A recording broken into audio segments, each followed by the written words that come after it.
So what happens when a war thousands of miles away suddenly shows up on your local petrol station's price board? Well, a really tense interview with a government minister just hit YouTube, and it digs right into that.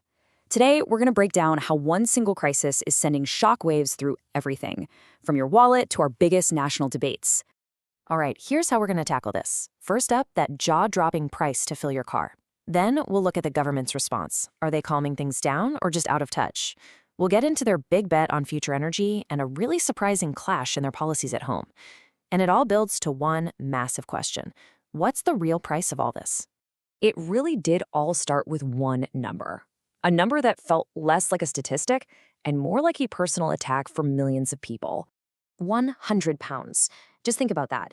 That's the figure people woke up to, the potential cost to fill a normal family car, all because a conflict flared up overnight in the Middle East and sent oil prices through the roof. And the timing, it's just brutal. Only a week ago, the chancellor was talking about good news, about inflation falling and energy bills going down. This felt like a complete punch to the gut. It's not an economic theory anymore. It's a number that makes you wonder if you can even afford to drive to work. And this quote from the host just nails the anxiety of it all. This wasn't something he read in a report. This was his own experience, in real time.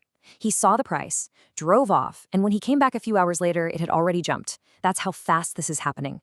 It shows this isn't some problem for next week. It's unfolding right now, by the hour, on our streets.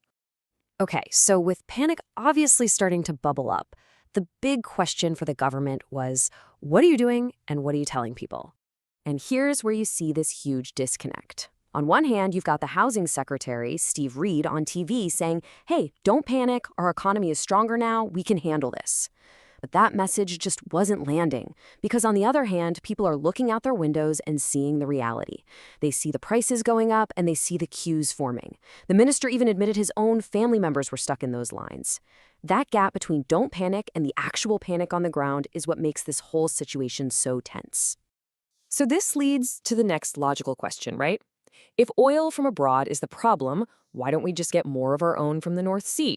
Seems like a simple fix. But here's the catch, and it's a big one, the minister pointed out. Even if we started pumping way more oil from the North Sea tomorrow, it wouldn't actually make fuel cheaper for us here. Why not? Because the price of oil is global. It's traded on one big international market. A crisis in the Middle East pushes the global price up, and that's the price everyone pays, even for oil that's drilled right off the coast of Scotland. So drilling more just isn't the magic wand we might think it is. Okay, so this is what the government says is the real solution. Their argument is, look, the only way to win this volatile game is to stop playing it. Instead of trying to find more oil, the long-term plan is to wean ourselves off it completely by going all in on our own clean energy, wind, solar, nuclear. The goal is to become truly energy independent. That way, the next time there's a crisis somewhere else in the world, it won't hit us in the wallet.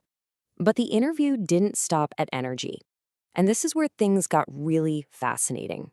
It turns out this international crisis is also acting like a giant magnifying glass on some deep contradictions in the government's plans right here at home. You see, the minister was actually on the show to talk about something totally different, a brand new plan to promote community cohesion. The whole idea was about bringing people from different walks of life closer together. Sounds great, right?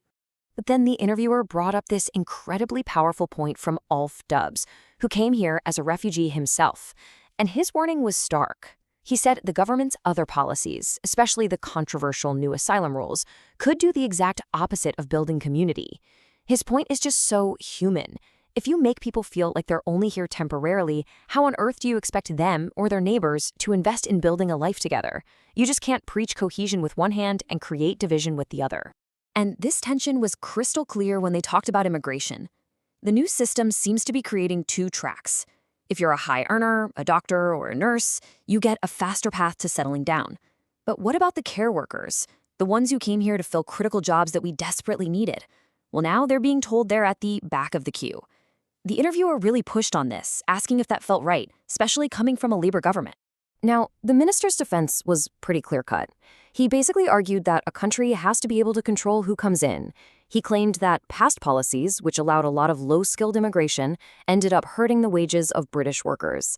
And he drew a direct line from that to the very social cohesion problems his new plan is supposed to be fixing. And just like that, the conversation swung right back around to where it started, to the international crisis and to the final, most uncomfortable question of all. First, the minister clarified exactly what the UK is doing. He was clear that Britain wasn't part of the initial strikes on Iran. But after Iran hit back, the UK is now taking what he called defensive steps to protect British people and interests over there. So make no mistake, we are involved.